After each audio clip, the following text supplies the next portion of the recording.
नमस्कार, स्वागत है एक बार फिर आपका EN हिंदी पर। मैं हूं राम भारद्वाज और आप देख रहे हैं EN हिंदी का मॉर्निंग न्यूज बुलेटिन। आज है 31 मार्च 2021 और हिमाचल प्रदेश की आज की सबसे बड़ी खबरों के अपडेट्स हम आपके लिए लेकर आए।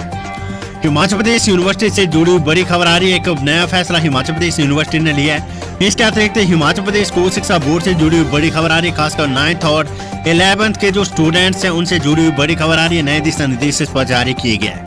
क्या बड़ी खबर है, इस पर भी हम आपको अपडेट्स देने वाले हैं। इसके साथ ही आज की कोरोना वायरस अपडेट हम आपको देने वाले। हिमाचल प्रदेश में कोरोना वायरस की क्या स्थिति, कोरोना संक्रमण से अब तक हिमाचल प्रदेश में कितने और लोगों की मौत हुई है और आज कोरोना संक्रमण के कितने नए मामले हिमाचल प्रदेश में आए हैं, उसकी पूरी जानकारी हम आपको देने वाले हैं। अनुबंध कर्मचारियों से जुड़ी हुई बड़ी खबर आ रही है। कर्मचारियों को रेगुलर करने का फैसला हिमाचल प्रदेश सरकार ने लिया। क्या बड़ी खबर है, इस पर पूरी अपडेट्स हम आपको देने वाले हैं। इसके साथ ही आज की वेदर अपडेट्स हम आपको देने वाले। हिमाचल प्रदेश में आज और आने वाले दिनों में मौसम कैसा रहने वाला है, इसकी पूरी जानकारी हम आपको देंगे। बर्ड फ्लू के नए मामले हिमाचल प्रदेश में आ रहे हैं और इसको लेकर अब एक जिले में अलर्ट किए गए, उसकी पूरी अपडेट्स हम आपको इस पर देने वाले हैं। कोविड-19 का नया स्ट्रेन हिमाचल प्रदेश में भी देखने को मिल रहा है। इस पर मुख्यमंत्री जयराम ठाकुर ने क्या कुछ कहा है, पूरी जानकारी इसकी भी हम आपको देने वाले हैं। निजी स्कूल फीस मामले से जुड़ी हुई बड़ी खबर आ रही है, क्योंकि मुख्यमंत्री जयराम ठाकुर ने इसको लेकर बड़ा बयान दिया है। क्या कुछ इस पर मुख्यमंत्री जयराम ठाकुर की ओर से कहा गया, पूरी जानकारी हम आपको देने वाले हैं। इसके साथ ही हिमाचल प्रदेश की आज की सबसे बड़ी खबरों के अपडेट्स हम आपके लिए लेकर आए। तो हमेशा की तरह आप वीडियो को लाइक कर दीजिएगा। वीडियो को लाइक करने का टारगेट आज हमारा 2000 लाइक, तो जल्द से जल्द आप वीडियो को भी लाइक करें और चैनल को सब्सक्राइब जरूर करें। पेश है आज की सबसे बड़ी खबरें। SPU शिमला में 4 नए कोर्सों को मंजूरी, UG की डिजिटाइज्ड डिग्री मिलेगी। हिमाचल प्रदेश विश्वविद्यालय की कार्यकारिणी परिषद की मंगलवार को हुई बैठक में 4 नए कोर्सों को मंजूरी दी गई है। वहीं स्नातक कक्षाओं UG की डिग्री को डिजिटाइज करने का फैसला लिया गया है। इस दौरान वित्त वर्ष 2021-22 के लिए बजट पारित किया गया है। 284 करोड़ के इस कुल बजट को 25 करोड़ के घाटे के साथ स्वीकृति प्रदान की गई है। बैठक में छात्रों और कर्मचारियों से जुड़े कई अहम फैसले लिए गए हैं।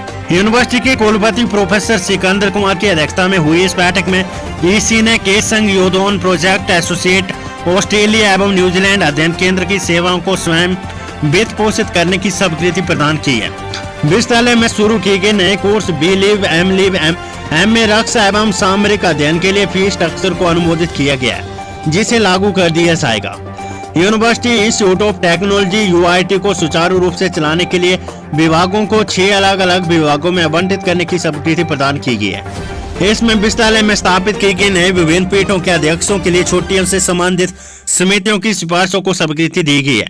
शिक्षकों की भर्ती की प्रक्रिया के तहत विभिन्न विभागों में भरे गए आचार्यों, सह आचार्यों तथा सहायक आचार्यों के पदों को स्वीकृति प्रदान करने के साथ साथ 4 नए विभागों archaeology, population studies, data science, artificial intelligence और डिपार्टमेंट ऑफ फोरेंसिक साइंस को चलाने को भी स्वीकृति प्रदान कर दी गई है।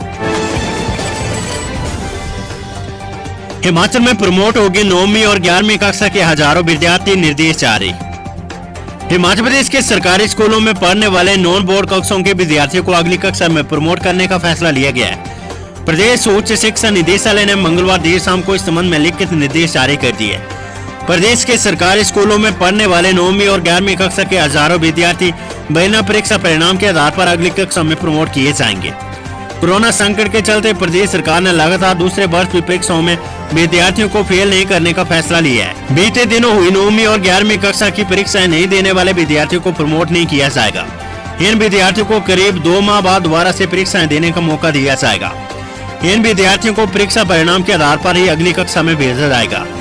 उधर पहली से 8वीं कक्षा के विद्यार्थियों को भी अगली कक्षा में प्रमोट कर दिया जाएगा। इन कक्षाओं के विद्यार्थियों को फेल नहीं किया जाएगा।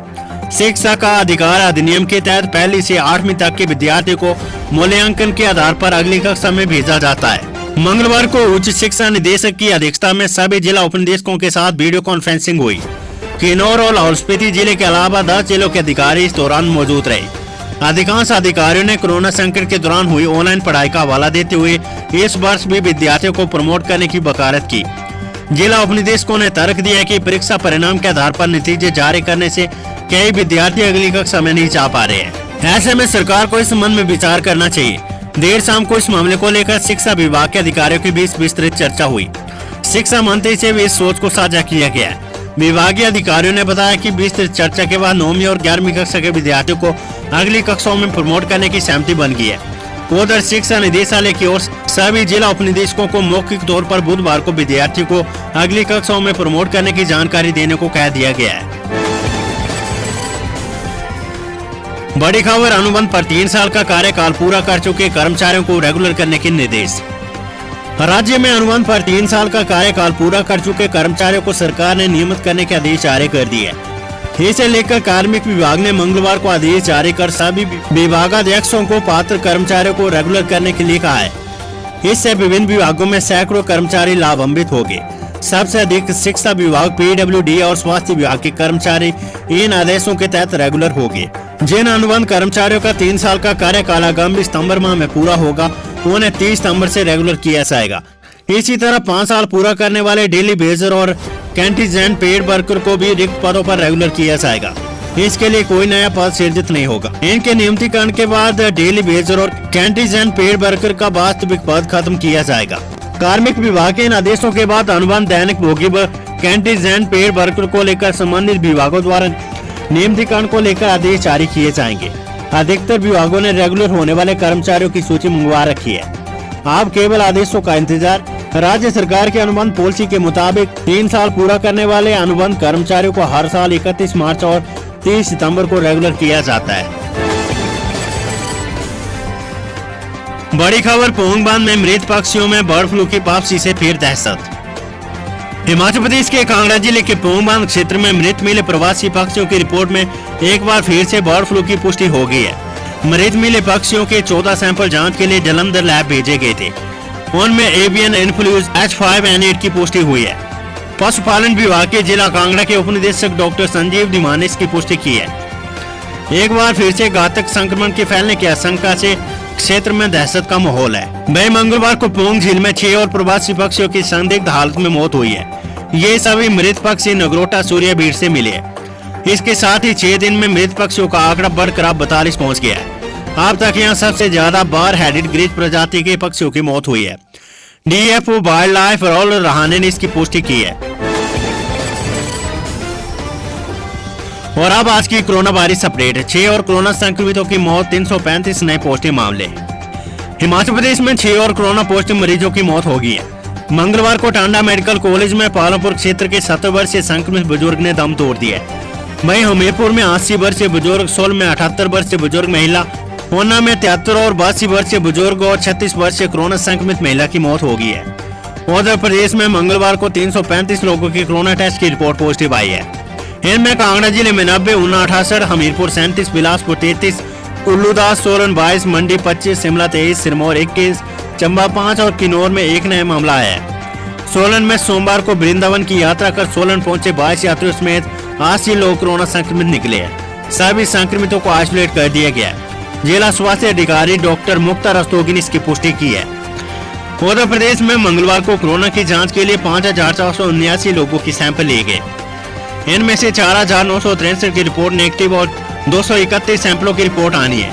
इसके साथ ही प्रदेश में कोरोना संक्रमितों का आंकड़ा 63,320 पहुंच गया है। सक्रिय मामले अब 2830 हो गए और अब तक 59,442 संक्रमित ठीक हो चुके और 1032 लोगों की अब तक मौत हो चुकी है। और अब आज की वेदर रिपोर्ट। रोहतांग समेत ऊंची चोटियों पर हल्के हिमपात, 7 जिलों में तापमान 32 डिग्री सेल्सियस के पार। हिमाचल प्रदेश में गर्मी ने रंग दिखाना शुरू कर दिया है। मैदानी जिलों के साथ अब पहाड़ी क्षेत्रों में भी पसीना छूटना शुरू हो गया है। मंगलवार को प्रदेश के 7 जिलों में अधिकतम तापमान 32 डिग्री सेल्सियस से अधिक दर्ज हुआ है। ऊना में मंगलवार को अधिकतम तापमान 36 डिग्री सेल्सियस दर्ज हुआ है। मंगलवार का दिन इस साल का सबसे गर्म दिन दर्ज हुआ है। मंगलवार को प्रदेश के अधिकतम तापमान में सामान्य से 4 डिग्री की बढ़ोतरी दर्ज हुई है। रात के तापमान में भी उछाल आ गया है। मौसम विज्ञान केंद्र शिमला ने 3 अप्रैल तक पूरे प्रदेश में मौसम साफ रहने का पूर्वानुमान जताया है। 4 और 5 अप्रैल को मध्य और उच्च पर्वतीय 8 जिलों में बारिश और बर्फबारी के आसार है।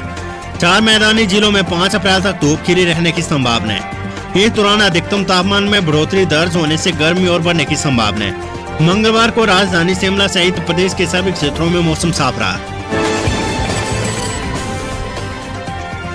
मुख्यमंत्री जयराम ठाकुर बोले, वायरस पहले के मुकाबले और खतरनाक, ज्यादा सतर्क रहे लोग। मुख्यमंत्री जयराम ठाकुर ने प्रदेश के लोगों से कोरोना महामारी के प्रति और अधिक सतर्क रहने का आह्वान किया है, क्योंकि इस बार ये वायरस अधिक प्रभावशाली और खतरनाक बनकर लौटा है। उन्होंने कहा कि स्वास्थ्य विशेषज्ञों ने नए स्ट्रेन का अध्ययन करने के उपरांत पाया कि इसमें खांसी और बुखार जैसे कोई लक्षण सामने नहीं आ रहे। मरीजों को जोड़ों में दर्द, शारीरिक कमजोरी, कम भूख लगने और कोविड-19 निमोनिया जैसी समस्याएं आ रही है।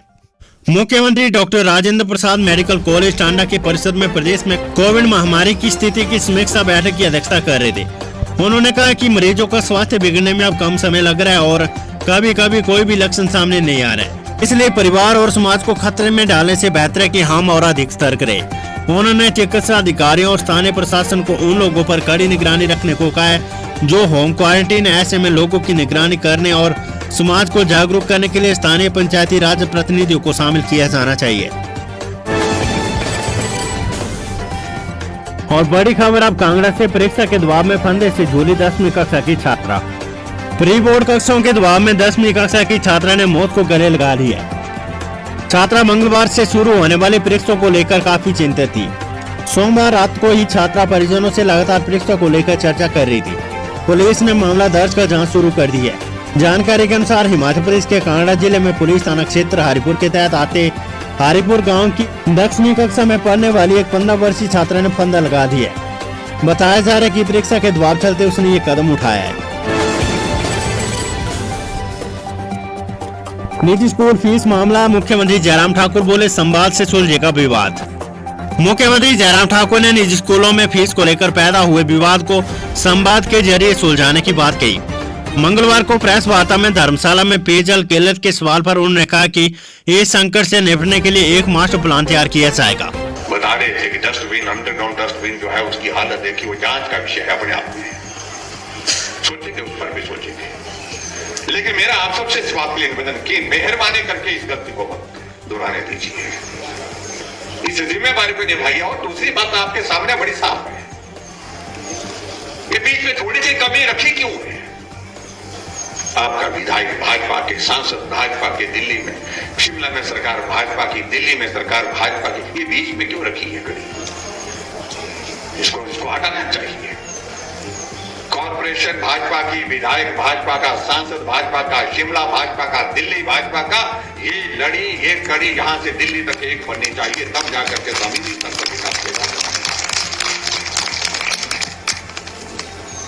उसके बाद हम आपको बताएंगे। यहां मैं आज देख रहा था, मैं लोगों के बीच में गया, लोगों ने बताया कि पानी का संकट है, यहां पर पानी की समस्या है। अरे